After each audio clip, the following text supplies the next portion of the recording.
could hear me, say packed. All right, come on, we need some more. If you could hear me, say packed. Who brings investors and entrepreneurs together? Say packed. Who throws the best networking function? Say packed. All right, we're warming up. All right, so my name is Dave Maturo. I'm a managing director at Grant Thornton. Grant Thornton is a global provider of accounting, tax, and advisory services, serving mid-market and large companies around the world. We are hosting and sponsoring tonight's gala reception, which is right after the Lion's Den at 6 o'clock, right here. So have a drink on us.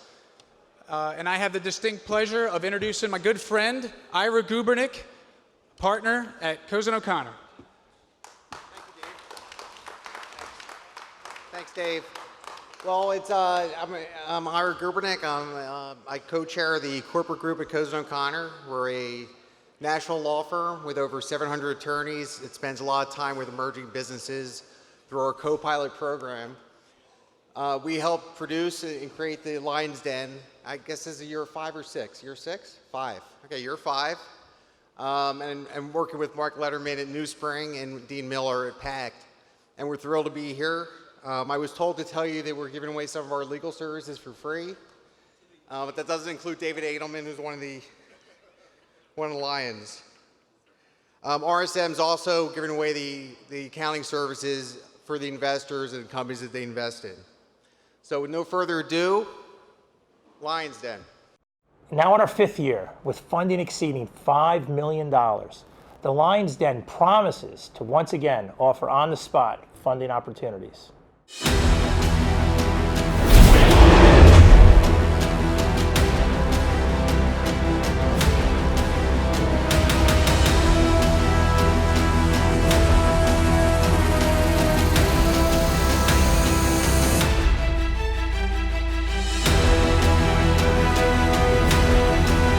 Our Lions are looking for the next big idea. Enter the Lion's Den. PACT's Lion's Den. Meet our lions. David Adelman, CEO, Campus Apartments, Lead Director, Darko Capital. So for those presenting at the Lion's Den, my advice is really simple. Take a deep breath, walk out there, tell us your story, but leave your bullshit behind. We'll see right through it. It's all about the facts, showing us your passion, and having a strong understanding of your business, and you will be fine. Jonathan A. Brassington, head of Capgemini Digital and Innovation Group, Capgemini Invent NA. The biggest lesson in business that I've learned is it's clear understanding that it's about people and leadership. In many ways, the markets that we serve, our business models will change over time, but we're betting on people and we're betting on entrepreneurs. Anthony Bucci, founder and former CEO of RevZilla.com, angel investor and advisor. The way that I tend to approach the investments that I usually make are looking for founder market fit and typically organic opportunities. I don't want a team of MBAs that says there's a lot of white space in a big market. I look for people that are passionate about a problem, an area, a domain of expertise that want to bring something to life because they can't stop focusing on it even when they're off the clock. Catherine O'Neill, angel investor, co-founder Broad Street Angels, Jumpstart New Jersey Angel Network. This is a community, and you talk to lots of different people who will introduce you to other investors, who will introduce you to people who can work with you, and this network community is very welcoming and very helpful, and take advantage of it. You don't have to be super secret about what you're doing. Everybody is struggling, everybody is moving ahead. Richard Vague, managing partner, Gabriel Investments. Forming successful partnerships between investors and entrepreneurs is really a creative process. From the idea to the different ways to get a deal done. It's truly an art form. Just be sure you have a vision of the picture you're painting. Pulled from over 150 applications, narrowed down to 42 presenting companies, and now, the final 3. Are you ready to enter? Enter the Lion's Den, PACT's Lion's Den. Please welcome our lions, Catherine O'Neill, Richard Vague, Anthony Bucci, David Edelman, Jonathan Brassington, and our moderator, Mr. Mark Lederman, General Partner, New Spring Capital. Good afternoon, everyone. We started this session, this is our 5th year, so 5 years ago, and really it's my favorite session of the event, because what it really allows us to do here, and I think everyone here is here for the same reason, we all want to support the Philadelphia entrepreneurial ecosystem, right? We want to create that fertile ground that allows those next seeds to be planted that turn into the next very successful companies in the area. And what we decided to do 5 years ago was to get some of the entrepreneurs here who in the region who have built very successful businesses and who are supporting that ecosystem through investment, mentoring, et cetera, to come back out and showcase A, their success, but B, have them have an opportunity to meet some of the next generation of entrepreneurs who are raising money and to potentially help them in their fundraising. So we've now done this will be our 5th year, but previously we had 4 years, 3 companies each, so 12 companies. 8 of those companies have raised over $2.5 million through a live Shark Tank type of event, not Shark Tank, because that would be trademark infringement, Lions Den. And we do this in 15 to 20 minute increments. So today there was 42 presenting companies. We've narrowed it down to 3. Trekit Health, Simply Jars, and Triple Bristle. And our first entrepreneur that's going to present here in the Lions Den this morning will be Trekit Health. I'll introduce her in one moment. The way it's going to work is, give her a round of applause. And first of all of them a round of applause. They will have about 7 minutes to do their presentation. It will be similar to the presentation they gave this morning in one of the sessions. And then the Lions will have an opportunity to do Q&A and find out a little bit more about the business, ask them questions to, if it piques their interest. And then the entrepreneur will make an ask. These are all earlier stage companies that are typically raising somewhere from hundreds of thousands of dollars to maybe a couple $1 million. And just like you've seen in Shark Tank, the entrepreneurs can decide, or the Lions can decide if they are interested in investment. They can make an offer. They can say, I think that's a fair offer. They can try to negotiate.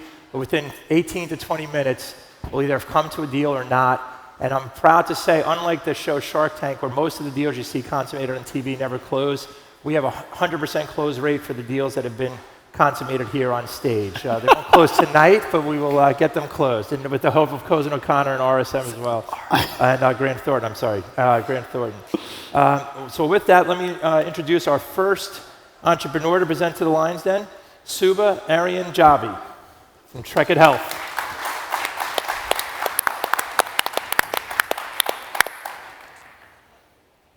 Hello, everybody. I'm very excited to be here. I have a confession. I've never watched Shark Tank or seen the Lions Den, so this is all new for me, and I'm excited to be here. Are we getting...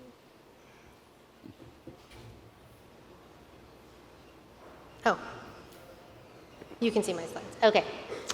So as I said, my name is Suba Aryan Javia. I am actually a practicing hospitalist and a clinical informaticist at the University of Pennsylvania. I used to be an associate chief medical informatics officer there, and in that role, I built Trekit to address an important internal need. It was very successfully adopted and spread pretty fast at Penn Medicine, and I knew I had to bring this out to other healthcare systems so I could help improve care. So about a year ago, I actually left my associate CMIO role to launch Trekit Health and devote my full-time efforts into trying to bring this solution to market. Approximately 440,000 people die due to preventable medical errors in the United States every single year. That's the equivalent of 2 fully loaded 747 jets falling out of the sky every single day. About 70% of preventable medical errors are due in some way to communication failures. That means about 850 people die every day due to preventable communication-related medical errors.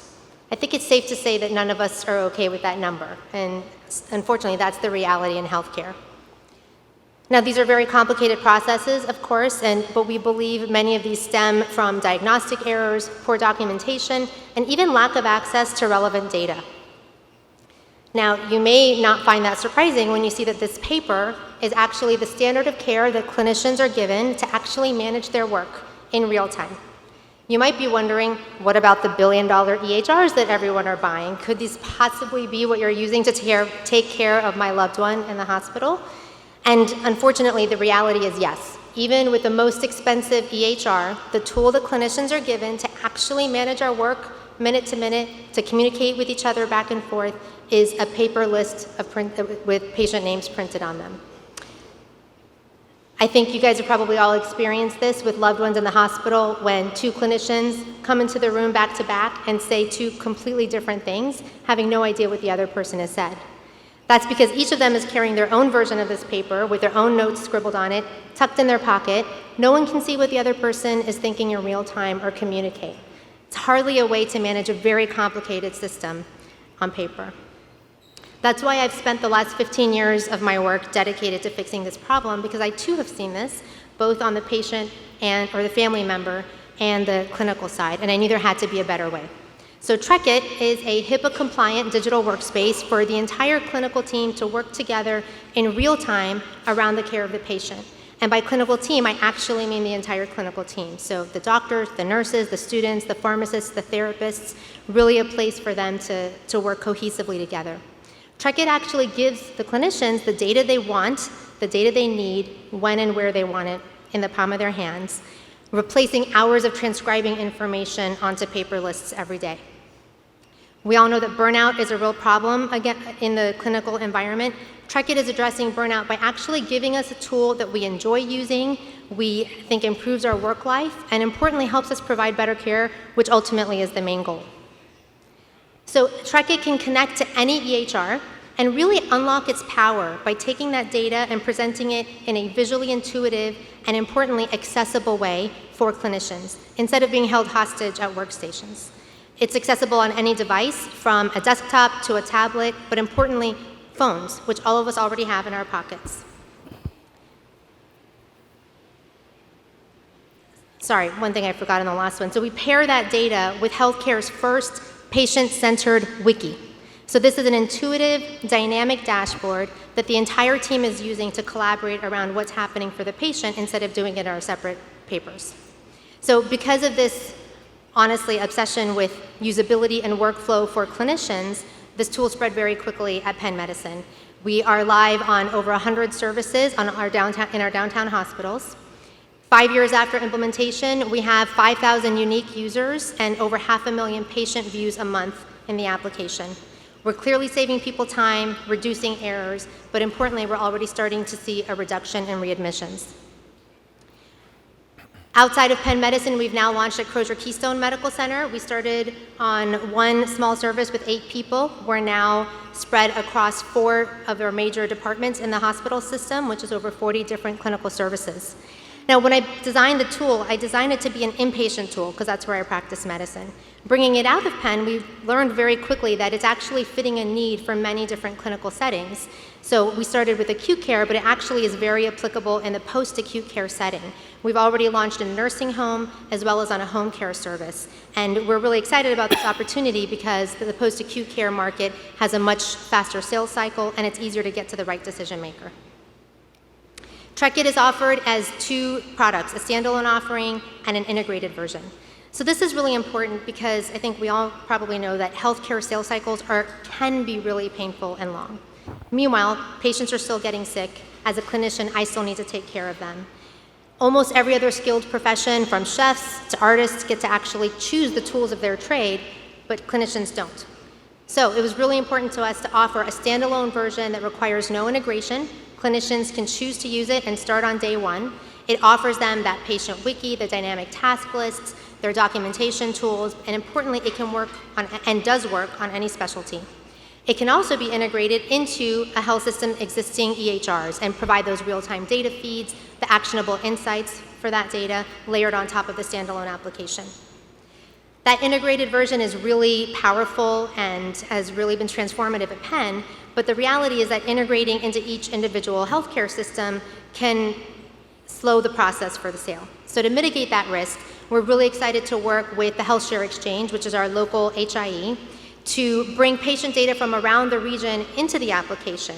This is going to enable us to be able to do one integration, but be able to provide all of that data within our application on day 1 to the potential customers in this area without having to lift a finger to do any integration, which is oftentimes the rate limiting step.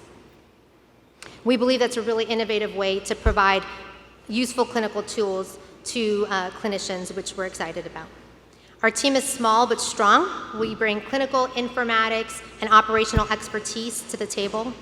Our advisors are subject matter experts and thought leaders in areas that we're working on, from education to nursing workflow, physician workflow, handoffs, and human factors. We believe in surrounding ourselves with smart people who know what they're doing and have done this before.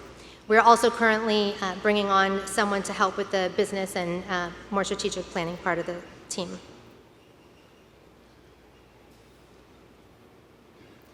So in the last 18 months since we launched, we've raised over $1 million from family, Ben Franklin, Dream It, and now IP Group.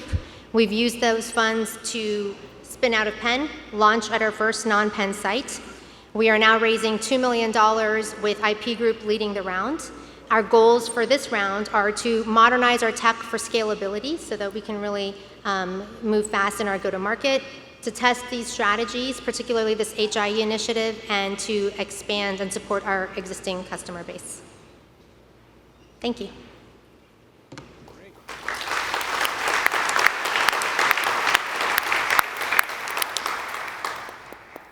So we'll now open it up to questions from our alliance.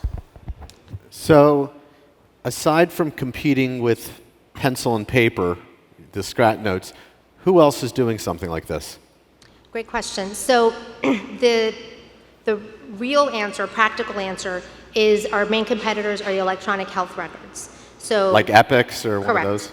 Now, in reality, you can ask any clinician, Epic and Cerner don't actually do any of what I just told you in a way that's useful, but they really tend to suck the air out of the room and make it hard for IS departments to want to work with anyone else. But the reality is that physicians are upset, they're unhappy, they're burnt out, we have attrition issues, and there's more and more recognition in healthcare that we have to change the status quo. So that's our main theoretical competition. In terms of companies actually doing the same thing, there are 2 or 3 that are working in the same space, but really what they're doing is taking that paper that I showed you and essentially putting it on a screen without any form improvement. That was my first version 10 years ago, and really what I've done with this version is evaluate the workflow and completely redesign the technology to take it to the next step. By integrating with the EHR, it actually flows into your documentation and really tries to eliminate a lot of the redundancies that you can't get when you just duplicate paper onto the screen. Thank you. Cool, I have a question. Yeah. So first off, congrats on making it this far. Thank you. As far as the tech, your tech platform, I notice you and your co-founder are not technical. How have you built tech up until this point, and how do you see yourself really owning your tech stack and developing your technology moving forward? Yes. So building it up until before starting the company, we built it in-house with a small group of very talented people at Penn. Coming out of Penn, I initially worked with a consultant who kind of was my main developer. Since then, we actually transitioned to using a consulting group a contracting group in New Jersey. So I do have a dev team. It's about 5 full-time people doing the development work. I'm currently leading it. One of our uses of funds is finding our technical lead. I'm the product owner. I do the design work. I do design, but certainly need a technical lead to lead that for sure. That's the main thing is okay. We need to hire that technical lead. Ultimately, I'd love to have my own development team in-house, but clearly I need more funds for that. Thanks. How active are you in selling to other institutions currently, and if so, who are some of your hottest prospects? So we have been fairly active. We have a warm pipeline, including Cambridge Health Alliance. We've had conversations with Cooper, Norwalk, some other intro ones that I don't necessarily want to say just yet. But in all of the settings that I mentioned, so acute care, post-acute care, and even some ambulatory markets. We are, as I mentioned, part of our use of funds is to modernize and actually redo the tech so that it's more scalable. So we are certainly maintaining and keeping those conversations going for the ones that we've already moved far ahead on, pausing for a bit while we do the rewrite, and then we'll re-engage. But one of the parts we're really excited about is the Health Information Exchange. There's thousands of customers in this area that are part of the Health Information Exchange. Once we integrate with them, that'll be a really huge opportunity for us. So what companies are really in your same space, and what are competitors right now? Sure. So the main ones are ListRunner, Word Manager. Those are the 2. There was a third one called Metasas that was, it's a little bit murky online, but they've kind of pivoted. Their website's been completely quiet for a year, and so we're waiting for them to kind of reemerge. But those are the two. There are other ones that are adjacent that say that they're, like, some focus on nursing handoff. There aren't really any others that are bringing the whole team together like we are. It's not that crowded yet. Good. So what's your partnership opportunity with EMR and EHR platforms? I believe one of the values we bring is that we're not tied to one EHR. So, there are many physicians who work in different hospitals that have different EHRs, and that's really challenging for them. All of us as patients are certainly seen at places that have different EHRs, and I think one of the challenges we have in healthcare is our data is essentially held hostage by EHRs at particular health systems. So part of what we're hoping to do is really not be limited to one EHR, but certainly happy to work with them. So we could, license the software to them. They could make it an offering, make it more powerful. No question, using our EHR is a lot easier for us because we have my tool. So I think that's the real opportunity, is to say, hey, you can sell us alongside what you're doing, and it'll make people that much happier using your product. What's your revenue right now? Did you tell us that? I did not tell you. We are pre-revenue, very early. Great. Yeah. Okay. And other question: the $2 million you're raising, how much have you circled or raised so far? So our lead investor is putting in $1 million. Of the two. So we have $1 million open still. Yeah. And no other investors yet besides that. We have people who we've been talking to say that they're going to. We haven't have anything in writing yet. Okay. So I don't want to commit. How, will that get you to profitability? And if not, how much more will you have to raise to reach profitability? I'm sorry, I didn't hear the first part. The amount you're looking to raise right now, does that get you to profitability? And if not, how much more would you need to raise to reach profitability? That's a great question. So the amount that we're looking to raise will give us about an 18-month runway, assuming no revenue at all. I anticipate getting revenue based on the conversations we're having in Q2, if not Q1 of next year. I think profitability is a more challenging question. To be honest, I don't know that I have an exact answer that will be profitable by the end of next year. So I'm not sure. So what's your burn now on a monthly basis, and post-raising, what do you expect it to be based on your growth strategy? So we're in a bit of a burn transition point, if you will. So we just closed a small round that's bridging us to this fall round with the same investor. And our burn prior to that was really about $25,000 a month.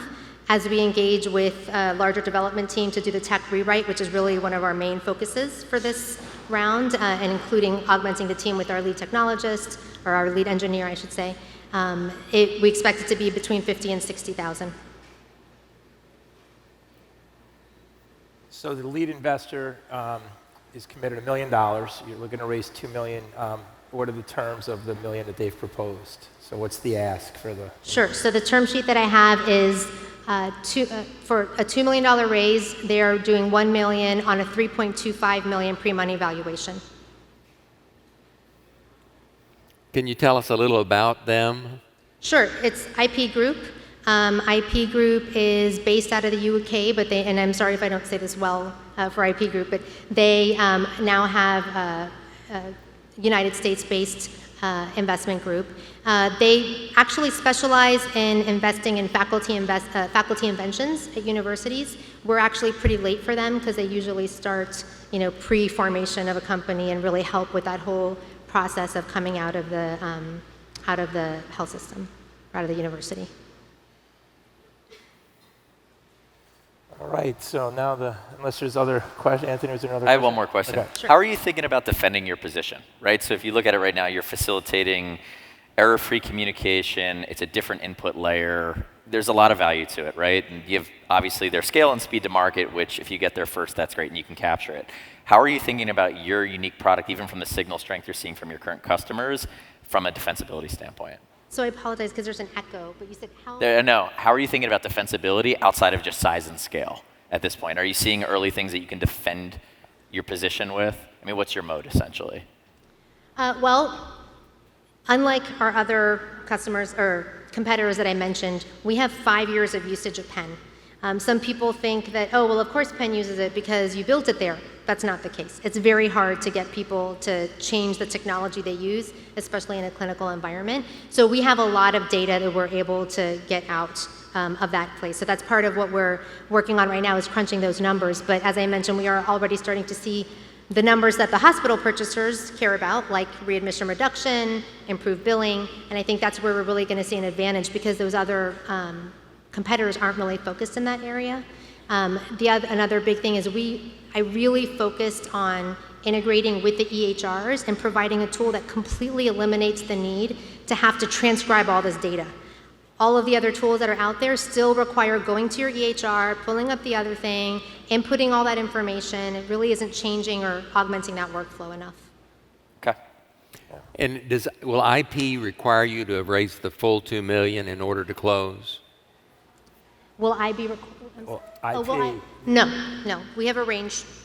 They're going to invest their $1 million even if you don't succeed in raising the additional amount?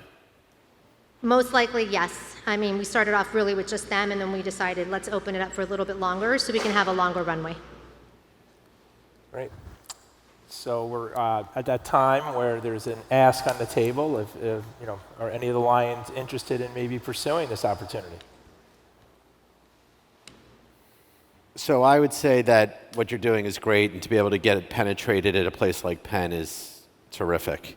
I think the hard part for me is when we invest in companies, it's where I think I can add value or my team can add value. And candidly, you are so much smarter than I am, and this is amazing. I doubt that very much. That I'm not going to be able to add any value to what you're doing, so I'm going to be out on this. All right. Any takers? Going once? So sadly, I'll say this too. I fall in a similar bucket where I try to stick with what I know, and I've spent no time in the health side of things. So while I find it compelling, and I want you to win so badly for so many's benefit beyond just the folks on the stage and yourself, I just feel like similar answer to David. It's too foreign to me. Can I augment that for 1 minute, which is that I believe a way that we're being really different is the technology innovation, and I think healthcare needs that. Because our data and how we integrate data and pull it together in a usable way, I mean, that's why Apple's involved, right? And I don't even think, I love Apple, but I don't think they did it well in the healthcare app either. It's definitely leaps and bounds better than what we have without it, but I think there's a real opportunity for leaders in technology to improve this. That's just my... Yeah, I think that you've done fabulous work. We've watched you as you've gone along. It is concerning to us that you still don't have at least some range of expectations for subsequent capital needs and kind of the progress of revenue. So, I'm not going to say no today, but I'm not going to say yes. We'd love to continue to talk to you and see if we can get some parameters around that issue. Sounds good. I appreciate it. And can I comment too? As an angel investor, the length of time to revenue is a big issue right now. Okay, so it's still a long sort of a path, and that is of concern in terms of that in the competition too. All right. Well, I appreciate the input and the comment. Thank you, everybody. I want to thank you again for presenting. It takes a lot of courage to present in front of all these people, and quite frankly, you're already a winner by being one of the 3 companies to be up here today. And we got a maybe. So thank you very much.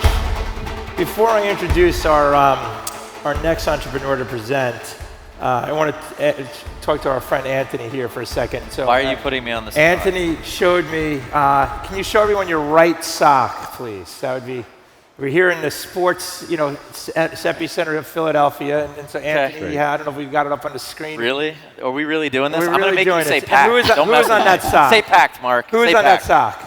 All right, the other sock? No, who's on that sock so the crowd knows? This is Iverson. Allen Iverson on his right foot. He's got an Allen Iverson sock on his right. All right. Do you want me you got to show the other foot?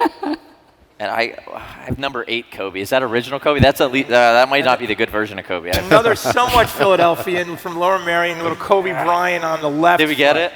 And is there a story of why we have these? Yeah. So these are my lucky I'm going to be on stage kind of making things up socks.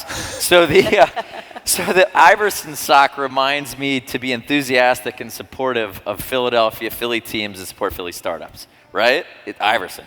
But the Kobe sock reminds me that, especially for this panel today, if I get romantic about what was great but what's objectively better or could be better, then it could be painful down the line. So I think that Kobe, and I guess I'm cutting to the chase, I think out of Philly and that generation of ball players, I think I was more of a Kobe fan objectively from the talent. So I can't believe you made me tell that story. Well, hopefully maybe one of the next two entrepreneurs can be your Kobe Bryant. We'll see if we can find one. Well, now that we've whetted the appetite here of our lions, it's now time to feed the lions. And with that, I'm going to bring our next entrepreneur, Simply Jars, Jared Cannon.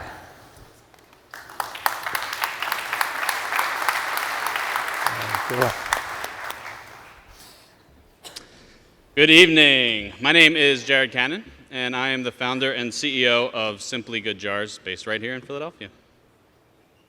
You have the slides? There you go. So for 100 years, we've all gone to vending machines for things like sugary beverages, salty snacks, candy bars, so-called healthy snacks. But you might not realize that vending machines are actually the third most popular destination for food purchases in the world. And if you layer on top of that within the broader category of fresh, salads are by far the #1 mover, but they're just not very good until now. At Simply Good Jars, we are revolutionizing the fresh food salad experience with a fresh, chef-crafted approach to create simply delicious, simply beautiful meals delivered simply right where our customers live life. We leverage RFID technology that gives us robust data into every single customer, every single product, and every single transaction. And I'll show you how it works. Simply approach one of our units. You can look on the screen for nutrition or dietary information. At the swipe of a card, you can open the door and grab whatever you'd like.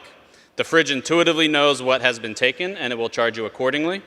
And when you have your selection, you can grab it, shake it up, eat it out of the jar, whatever your preference, dump it on a plate.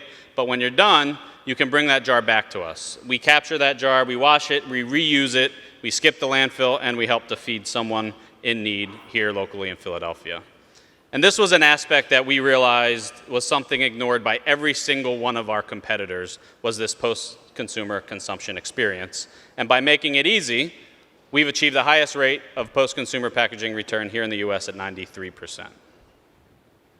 So where are we today? We have 26 units deployed right here in Philadelphia and South Jersey with a focus on 2 core channels, but these are just 2 of so many opportunities ahead of us. If you look historically, revenues have almost doubled quarter over quarter. We expect this trend to accelerate as part of this funding round. And from the economic side, when we deliver a new location, we see about $60 per business day steadily grow to around $100 per business day per location.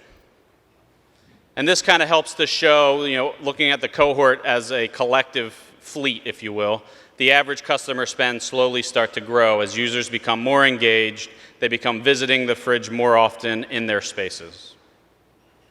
So today, our unit economics broken down gets us to about a 45% gross margin, but we are very inefficient. We are hand washing jars. We are stacking these up with lines of 9 people. We have a path to 65% by the middle of next year. And we have 150 locations just this year with some of our current clients, but we feel we can far surpass that with this round. In March, we were selected 1 out of 6 global companies to participate in the world's top food accelerator program based in Manhattan. And this is where our approach to market has, let's just say, evolved. And what we're looking to do is really land grab here at the end of the year and really cast into the stratosphere of thousands of locations in the entire Mid-Atlantic by moving production centrally to Long Island.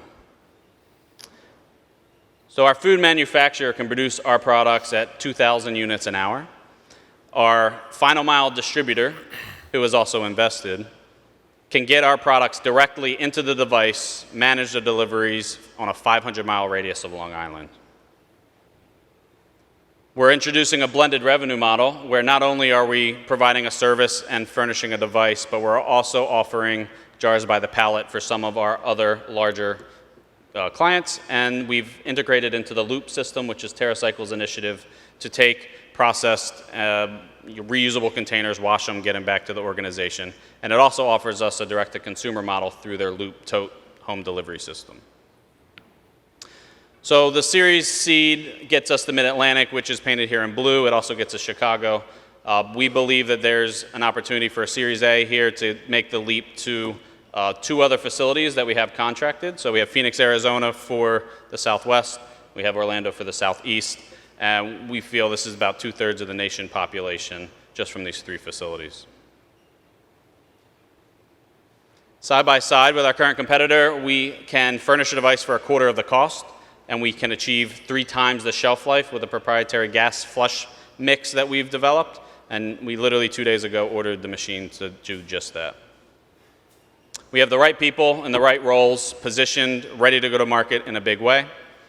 I myself have been a chef for over 18 years, scaling and growing fast casual startups, managing hundreds of people, managing over 150 million in revenue, and I've developed all recipes to date. We've also surrounded ourselves with some of the very best in the business to not only challenge our thinking, but to open up doors, open up opportunities, and help us scale. Our use of funds will be primarily to build the infrastructure for our supply chain. We've already secured financing for this year's worth of equipment. We'll also be building the team. We just recently closed the 2/3 tranche of our seed round, so we have about 300,000 open. I might be able to take about 500 today if there's interest. But the exit here, we feel that over the next 3 to 5 years, executing our plan here becomes really attractive to a lot of different types of companies, organizations, as an addition to their portfolio to really deliver a fresh food, convenient grab-and-go option to the masses. And then it gets a little interesting, right? So if we really truly have thousands of locations in places like airports and hospitals and offices, all of a sudden we can become a platform for new emerging brands to test their products in these channels. And now all of a sudden we have a revenue stream that we can derive from these partnerships by state, by territory, by region.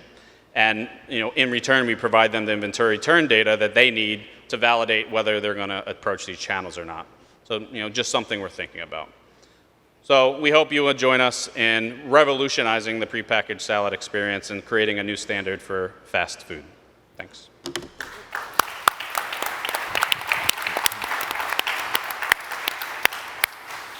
What are the terms of the 1.6? So we're 7.5 pre-money, $1.36 a share. And what will your gross revenue and EBITDA be this year? This year around 300,000 in revenue, and we're net loss, 300,000. Did you say 300,000 top line? Top and bottom. All right, little echo. Thank you. So as you expand beyond the East Coast, I saw in your map of the U.S., you look at the West Coast, Midwest, et cetera. What is your limitation at the supply chain for your food producer and packager? So what we have 2 supply chains, right? So we have the supply chain where we're sourcing the raw ingredients, and then we have the supply chain to get the finished product, into market. We have, one of our advisors is the former culinary director for Campbell's Soup. So we positioned, our supplier network today can put us anywhere we want to go. Our protein provider, does Arby's meats, for example. So, the idea of supply chain is a non-issue. We're starting with those partnerships now and relationships now because we know our path to market, needs to be fast and will be fast. But are your producers, not necessarily the growers of the food, but the packagers? Yep. Is it a consistent network? So how do you maintain quality across the nation? Sure. So part of the contract manufacturing agreements is we provide the know-how, we provide the manuals and all the standards. We actually put our QA and QC people on the ground in these facilities to ensure consistency and quality. At the end of the day, that's what it's all about.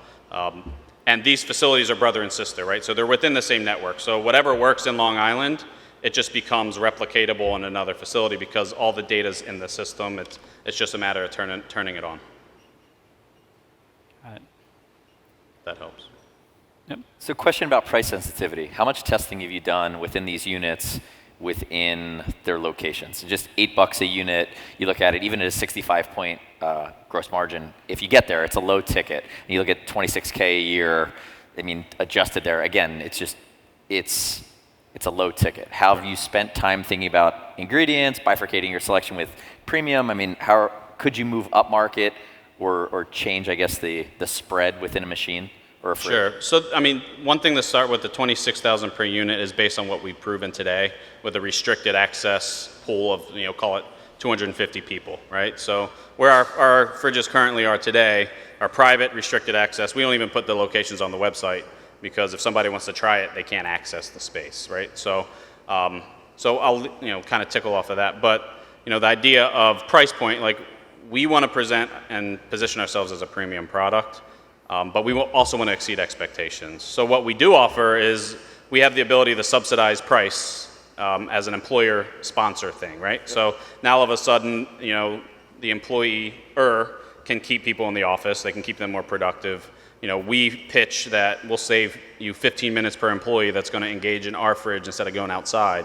And you start to add that up, and the value starts to show itself. So we have law firms in the city that are subsidizing 50%. We have offices that are doing 20%. So then price shifts to the employer as a benefit, and to the consumer it becomes more appealing. Sure, but do you have any data that it's price sensitive at $9 or $10? Have you run any tests where you've really seen like a real time? I mean, so we had one of these at Revzilla. It was after my time there operating, but I'm not gonna lie, I sent some text this week when I knew I might see you today and was like, what do we think? And people were like, oh, it's a really good product. But I'm curious, they see it for $8 and I'm like, okay, so it saves you the trip out, you're there. I met you a year ago, I had it at an event in West Philly. I was like, this is great, and I love that you're in Philly. You just look at that, I think about all my late nights at my desk where it would have been awesome if there was the current version or a premium version that had maybe a different protein in it. It comes back to, though, could you be doing a $10 jar, a $12 jar, with or without a subsidy, just to look at capturing more share of wallet within the lunchtime set at any office? Yeah, absolutely. And to date, we've been very bootstrapped, right? So there's been a control mechanism of we don't want to waste a $12 premium product if it's not going to sell or whatnot. But when we make this transition, our cost of goods literally cut in half. So now the world starts to evolve where we can test potentially some other types of products. So the world's our oyster in that sense, but at the same time, we haven't proven anything to that degree, so I can't comment. Okay.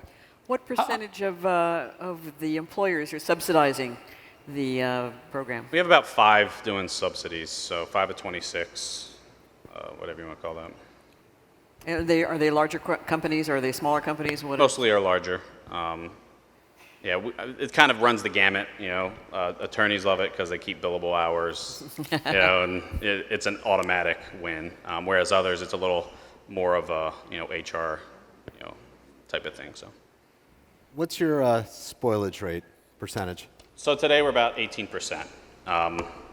But again, there's this 6-week ramp up where we start to get the data that provides the insights that we then pivot into a demand planning tool, which then we get much better. So once we're good, we get down sub 10, around 8. So if you're doing this in Long Island, how many times a week will a truck come to Philadelphia? Depends on demand, but the trucks are running 7 days a week. And the beauty of these partnerships is the infrastructure already exists. We're not trying to reinvent it. We're not trying to build it. We're just riding the rails. So for incremental costs, we just ride along. And these places are, some of our partnerships, the trucks are stopping there anyway, so why not throw some jars in the bucket? But does the machine communicate to you guys to tell you you're low on? Yep, absolutely. So you have real-time data? Real-time visibility, yep. Okay. Because I think, the logistics, I'm one of the early investors in a company called Juice Press, which does a lot of this, not in the jars, but kind of, the spoilage rate and figuring out, they happen to have their facility in Long Island, and how many times they send their trucks out. You don't want a half-empty truck. So I guess I would need to understand more about the logistics piece. Just because the trucks are running doesn't make it efficient, right? Sure. So. Yeah, so we're not licensing out our own trucks to fill it. We're riding, if there's 4 pallet positions, we're filling that. We're taking it for, $150 a pallet, 720 units. It becomes feasible at that stage. But yeah, the supply chain network is something I'm happy to talk off stage or whatever. What are you projecting for revenue for next year, locations installed? 12 million. Up from this year's 300K? Yep. That's across? And that's, yeah. That's across how many locations? 1,200. Okay. So how many SKUs do you have at this point? We have about 40 recipes in the archives. We're typically, and we like to change up products, on a bi-weekly basis to keep things fresh, especially in the restricted access space. But, in the more kind of open environment, it would be much more of a static menu. So we typically have about 5 or 6 salads, a couple breakfasts, some snacks available, and then we'll, pull off 2, introduce 2 new, and just keep it fresh and rotating. Did you say what the terms? Did he say the terms of what the 1.6 is? 7.5 pre. And if you're going to go from 300K to 12 million next year, I would assume that you're going to be raising your Series A pretty quickly, moving into 2020. So what's beautiful about this partnership thing that we've developed, it all becomes incremental cost of goods to scale. We're not building infrastructure. I mean, we're building a team, so there's use of funds around that. Sure. We're furnishing equipment, but we have financing for that. So this is really to build that float inventory of surplus jars, surplus food, operating expense, staffing team, and running some of these pilots where we lose money initially, but then it becomes really good. So we're projected profitability in April. What's your lead time and MOQ on fridges? 2 weeks. I mean, typically we have about 10. Right now at this stage we have about 10 or so on a dock, kind of ready to go. Okay. That's not the case right now, but it will be in 2 weeks. Okay. So the 1.6 million allows you to get to the 12 million revenue? Yep, absolutely. That gets us the whole Mid-Atlantic. It's 160 million people. And the fridge and all the proprietary technology, you've pre-packaged, you're protected on how that works? Yeah, so it's another partnership where we've evolved the software to be used for our use case. But the fridge is manufactured in China, brought over. We throw the kind of components on the top, we call it the lid, and then we license the software through a company in San Francisco who manages all of that. So we're not building tech, we're not trying to own tech. All we care about is the data that we can extract from that to then take the insights, pivot it, and turn it into a demand plan, and then manage the fresh category with real-time visibility. Exciting. How easy is it for your competitors to bridge a gap from 3 days to spoilage to your 10 days? I mean, you're simply good, right? I would imagine that means you're not using any secret ingredients we don't want to talk about that are bad to preserve things. Nope, all natural. It's the process we've developed has taken about 6 months to prove and test, but we're vacuuming out oxygen, which is what deteriorates fresh food. It promotes bacterial growth. We're replacing the air with a mixture of 3 chemicals that we've tested rigorously to get to the right mix of the 3 that then get us the production plus 9 or 8 day on the shelf life. Okay. Right, so you're raising 1.6 million. You've got 1.3 spoken for. Yeah, so we have 300 available. We can go up to 5. 300 available. You'd be willing to go up to more. Is there any interest from the Lions? So I'll take 150,000 of that 300,000. All right. Woo. That's what I'm talking about. Big first move. Yeah. I like the concept and I like the progress you've made, so I'll take 50 of it. 50, all right. Any other? Terms on your Series Seed. Pro rata baked in for the next round? Our participating investors at the 250 milestone get kind of the investor rights for pro rata, but others do not. Okay, so I'm interested. I want to come in for 75, but I want to be able to have a pro rata moving forward. I know I'm being cheap. I think we should negotiate our group gets the pro rata for doing it. Okay. With Ira, you'll make sure they get pro rata when you look at the documents? 75, all right. 275 of 300. Yep. I think it's really innovative, but one of the things that Jumpstart and Broad Street have never done before is invest in a food-based business. It's a tough sell. It is, Oh, yeah. but I think that it's a really interesting solution to this space when you've really got it nailed down in terms of distribution. It's amazing. Yep, thank you. Thank you.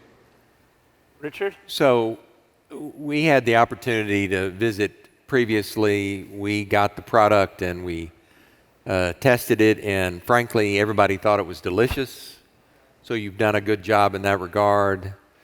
We're very skeptical about the 12 million number. We don't love the 7.5 million pre, but I'll go 50. All right. All right. Well, it sounds like you got a little over your 300,000. I'll do it. 25. Yeah. Thanks, guys. Congratulations. Good job. Nice work. Well done. Good job. All right. Good job. Party round. All right. So 1 for 1. That's not bad. Congratulations, Jared. Great job. And I think Anthony said he's holding you to that $12 million revenue number. You're his Kobe Bryant, so he's counting on you. I have no idea what he just said. So now that the Lions have eaten, the next logical thing, of course, is for the Lions to brush their teeth. And with that, we will now present our next and final presenter today, Max Babinerer from Triple Bristle. All right, here we go. And we got gifts. But he's trying to bribe the Lions out of the gate. Enjoy the brushes. That's our high-end model, worth well over $100. There you go. You didn't get your new one.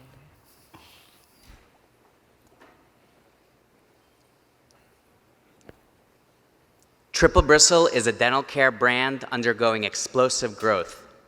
Led by my partner, Brock Bourne, he is personally responsible for over $500 million in revenue over his career. He's built and sold 5 separate businesses, and he's doing it again with Triple Bristle, except on a massive scale. We have the team in place, we have the manufacturing in place, we have our path to scale in place. All we need now is expansion capital to make sure we don't run out of inventory. Here you can see times when we ran out of inventory. We can never let that happen again because it kills advertising momentum. Exit potential is great. In 2010, Discus Dental bought Philips bought Discus Dental for $172 million. That's a B2B model. Waterpik was acquired by Church & Dwight for $1 billion. That's a direct-to-consumer model. And Dollar Shave Club was bought by Unilever for $1 billion. That's a subscription model. We're doing all 3 of these to ensure our chances of success and acquisition. We're doing global retail, US, UK, South Korea, and opening up several others in the next year. We have a B2B wholesale model for our special needs toolkit, as well as selling directly to dental offices. And the most exciting thing and our core focus now is our subscription model. It's how we're embracing the razor to razor blade business model by giving the handle away, the one I'm holding in my hand, for $897, and then requiring the user to purchase a brush head for $897 every 3 months. The brush head costs 75 cents to manufacture, by the way. Wow. Replacement brush head sales, in February we started the subscription program. You can see the trajectory, and the numbers are getting more and more exciting as we're going from 6,000 to 50,000 users. The company is led by myself and Brock Bourne. I invented the original Triple Bristle, and I do all product development and quality control. Brock Bourne is a business genius, a marketer for his entire life, and he's old school. He's focused on profitability and growth. In the last few months, Liron, who's here with me today, has joined Triple Bristle. The best way to describe Liron, if Triple Bristle's on fire, he's a huge can of gasoline. In the last month, he's grown Amazon sales by 30%, introduced strategic partnerships we could have never dreamed of having, and opened up Amazon UK in just less than a week. So now to the product. Most toothbrushes are a terrible tool for cleaning your teeth because they habitually miss 30% of tooth surfaces, and this is backed by study after study.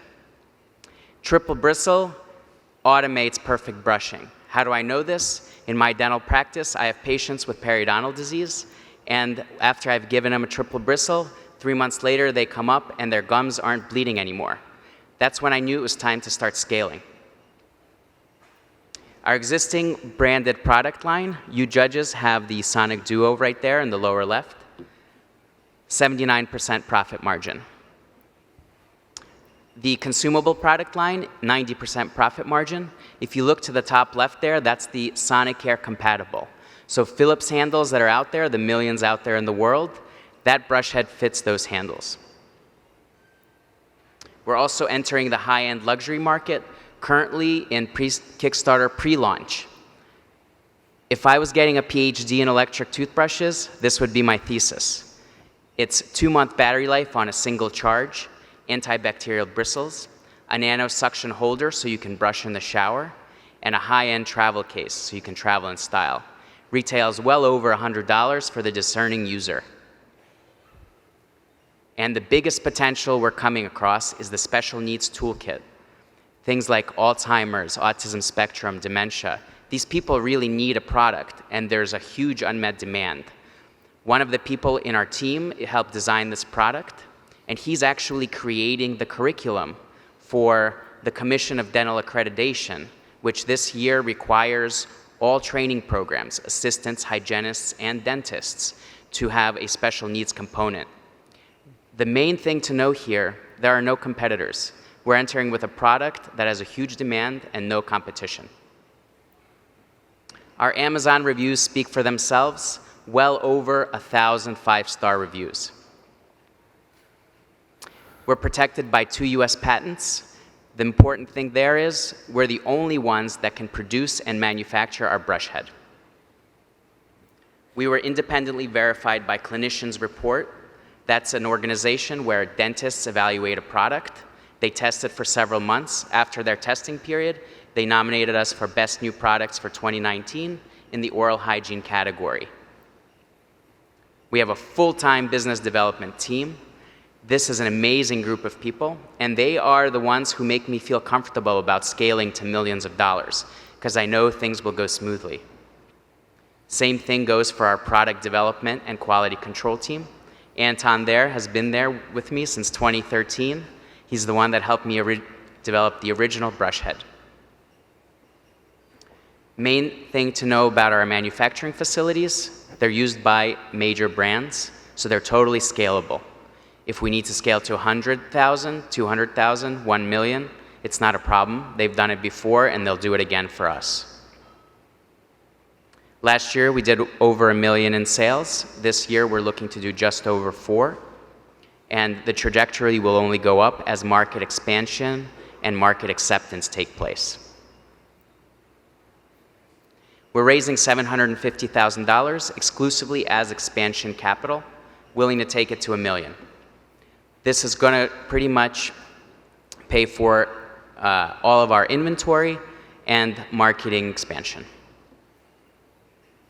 Thanks so much for your attention. I look forward to your questions.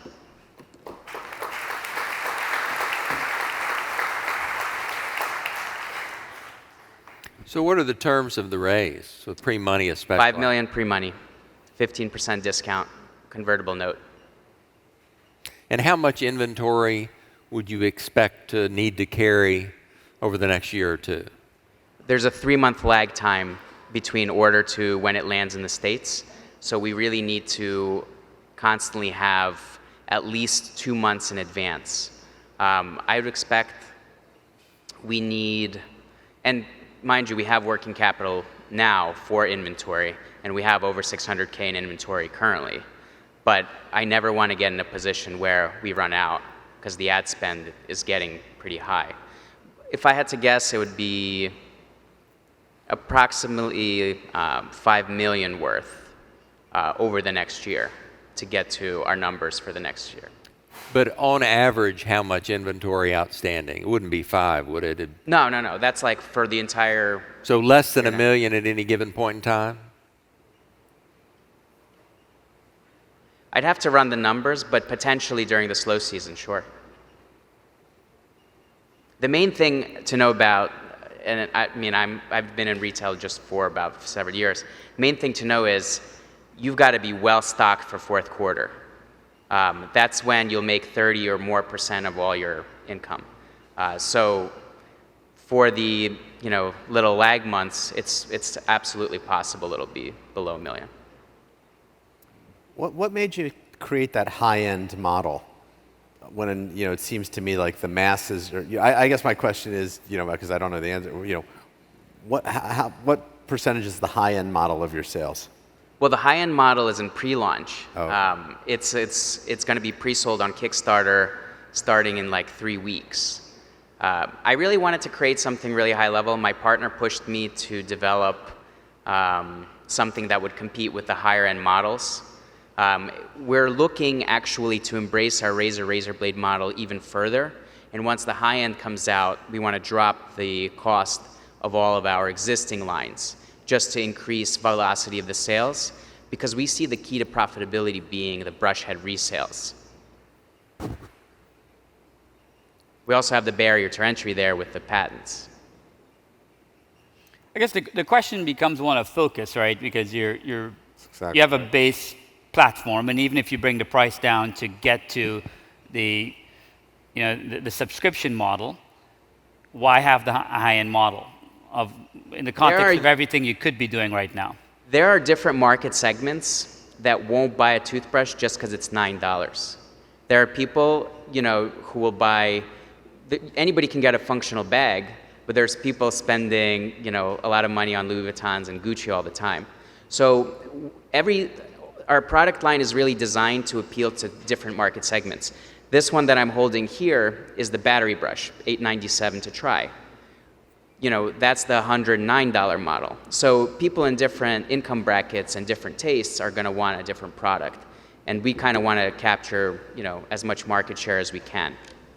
What are you going to charge for the black card of toothbrushes? It's going to be over $100. We're still working out the pricing. Okay. Do you think over $200? Over 100.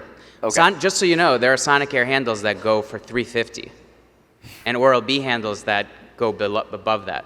So, and they do well. Their Amazon stats are incredible. So,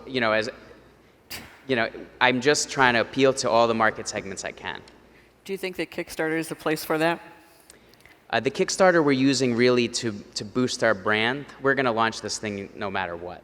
But Kickstarter will help us pre-sale units, and it also gets a lot of traction because you get a lot of publicity through all of the blogs and online marketers.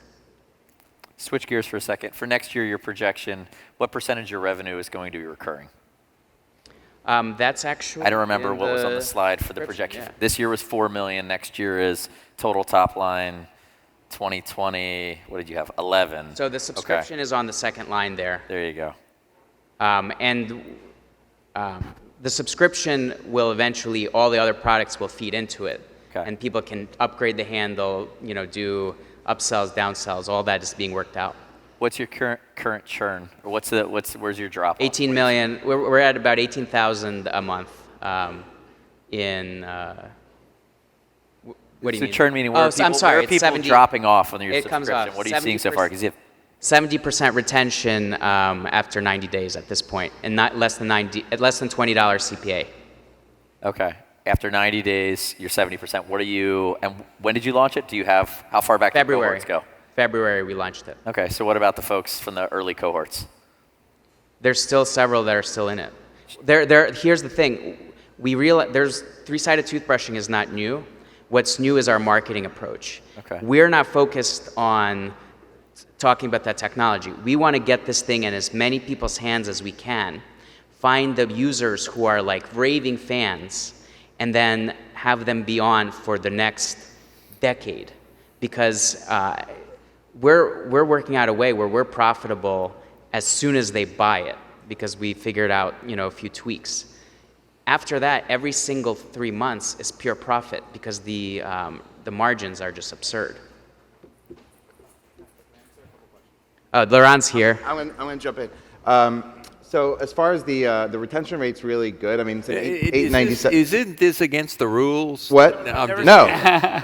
We're unconventional. It's an 897 price point, so it's one of those things people just kind of set and forget and keep getting. You're banking on apathy. Good for you. The other thing that we're implementing right now is, so we have the brush club, which basically we have a $28 brush. People get in at like $897.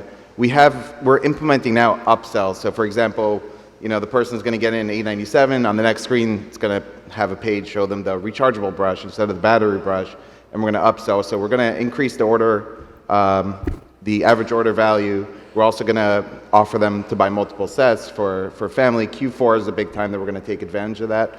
I think we're going to implement a gift program where people could just buy it as a gift and pay upfront for a year to increase cash flow. So we're implementing a lot of things now to lower that amount of time until we become profitable, to try to become profitable upfront on that subscription box sale instead of waiting, 6 months. Okay. See, I told you. Full of passion. That's how he got our Amazon sales 30% up in 1 month. All right, so we had the tag team assist there. So where are your offices located? We're global. My partner is in Tennessee, and that's where the warehouse is. It's an incredible area because the cost to employ people is much, much lower. The real estate compared to this area is negligible. But I'm out of Philadelphia, Laron's out of New York, my partner's in Tennessee, our brand manager's in Las Vegas. We're really a global company that kind of uses tech to stay connected. We do Zoom meetings and all that. Are there any other ways to finance the inventory besides equity? Have you had any discussions along those lines? Yes, we're in works to do that. We've had people approach us and offer to buy inventory in exchange for a percentage of profit. But considering some of the things that have happened in the last month, I want to get money faster because I believe the growth rate is there, so we can capitalize on it sooner. I don't want to wait for a deal to happen. That will probably happen organically as people see the growth we're experiencing, and they'll want to join in and enjoy the spoils.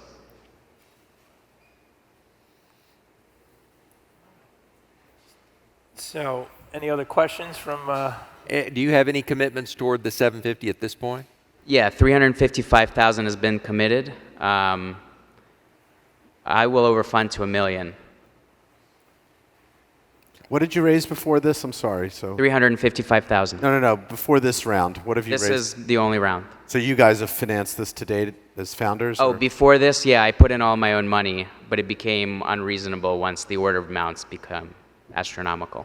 So if I remember the slide, there was 750 put in by the founders initially. Yeah, that was me and Brock. And now they're raising another 750. Got it. And what's the source of the 350 or 355 that you've raised so far? Broad Street Angels, Ty, the dentist that's helping us do the special needs toolkit, some friends, attorneys. And the form of it is a convertible note, $5 million pre-money cap, and a 15% discount. Exactly. Okay. So there's $395 available towards the 750. If I did my math right. Right. Okay. But we'll extend it to $1 million. Have you retained your own practice, or are you full-time in this business? I'm part-time. I'm very committed to this, but I do still practice dentistry. I feel like it gives me an edge because I have an industry insight and I can test products with patients and get real-time. And is your practice located here in Philly? Yeah, it's Feasterville, just outside the suburbs of Philly.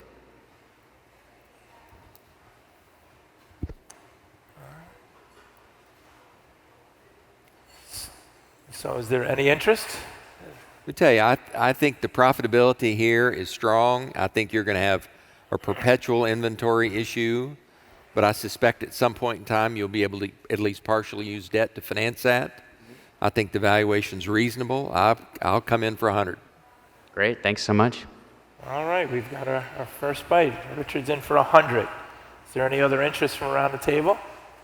I'll go in for 50 for both Broad Street again and for also Jumpstart. Great, thank you. So we got 150 total. Any other interest from the Lions? I think I'd have to kind of understand a little bit that your organization is kind of all over the place. That's given me a little pause, to be honest with you. I'm a big believer in tech, but I also believe in the casual conversation walking down the hallway. And so I think I'm probably a pass for now, but I want to keep talking. Yeah, that would be great. John or Anthony? So I've been vacillating. I too am one of the, maybe call me old school. I like it when the team's more together and full time. But I agree with Richard that I think your valuation's reasonable. I think you have a track record here of building something. But a maybe's a no from me. So I'm out on this one. Noted. Thanks so much. I'm actually in greater need of dental work, too. Investors get a huge dental work discount. Does he get a discount on a checkup? All right. Jonathan? I think the valuation is pretty reasonable with your current EBITDA projections, and so that's attractive. I think the risk that David and Anthony have brought up too are real, so I think there are things to consider. Just to talk about that for a second, I've been with Brock since 2015. This is not a new company. I mean, we incorporated in 2017 after a huge track record. All the employees you saw on there, they've been with us since the beginning. This isn't like a high turnover company. And we're the kind of people that like text each other, we're friends. I get your sentiment about being physically in the same location, but I think that you'd be giving up a lot of value if you just did that, because a lot of the best talent is interspersed. So I really don't see that as a negative. I really see it as a positive because we have so much experience and ability to kind of take from each other's locations that you couldn't get if you were just in one locality. Look, I appreciate that. So I'll say that I'm in for 50. But the point I would make here is, I'm a big believer in the world is flat and globalization. But at the delicate stage of where you are, it's about bringing cohesion of the team, right? And how does that translate into strategy? So it seems like there's some I can respect that, there. but do note that Brock and a large part of the team is in that warehouse, and they do the day-to-day, and I get the calls and updates and real-time data. Yeah, we do meetings all the time. Yeah. So maybe some of you guys are going to be moving closer to Brock, is what you're saying. A wise man once said, "Stop at yes." So, with that, congratulations, guys. Thanks so much. Yeah. Congratulations. Thank you. Thanks again, guys. Here, back for the stage. Absolutely. To say this. Got a toothbrush. So a little over $500,000 in a little over an hour. So that's not bad. Let's please give another round of applause for the three entrepreneurs who came up here today. It takes a lot of courage. Nice job. Thanks. Always great to see investments in healthy food and healthy teeth. So congratulations to all the presenters, and great job, great energy from our Lions Den. My name is Paul Marvel, I'm the Marketing Managing Partner for RSM. Those not familiar with RSM is the 5th largest accounting, tax, and consulting firm in the United States. We are located in 120 countries around the world. Next, I would like to quickly congratulate Dean and his team for a fantastic event again this year, and to Dwayne Morris, doing the hosting last year, knowing the energy and the dedication and the passion that goes in an event like this. Congratulations to both of you. And now I'd like to introduce to the stage again, Dwayne Morris. Thank you. Thanks a lot. We will be brief because we understand food is next. Want to thank Cozen O'Connor for sponsoring the Lions Den and the Lions for participating, and always a real feature of the conference.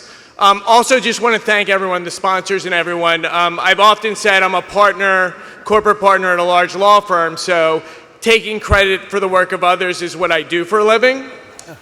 And in this case, it's really true. So I want to thank all the people from PACT, our Dwayne Morris team, all the sponsors, all the track chairs. It's been great, and want to introduce Dean for introduce next year's victim.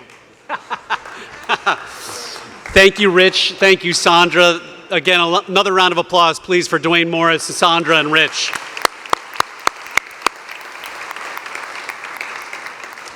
To all our companies, to our Lions, but here's a little tidbit. 2 of these companies who got up on this stage today showed up at this conference as a result of pitching at PACT pitch events throughout the year. So as you know, this isn't the only opportunity for entrepreneurs to pitch to investors. Both Triple Bristle and Trek It pitched at Packed High, won those events to get automatic entry into the 42 companies you saw today, and then impressed, obviously, the Lions to get up on this stage. So another round of applause for all of our companies, please.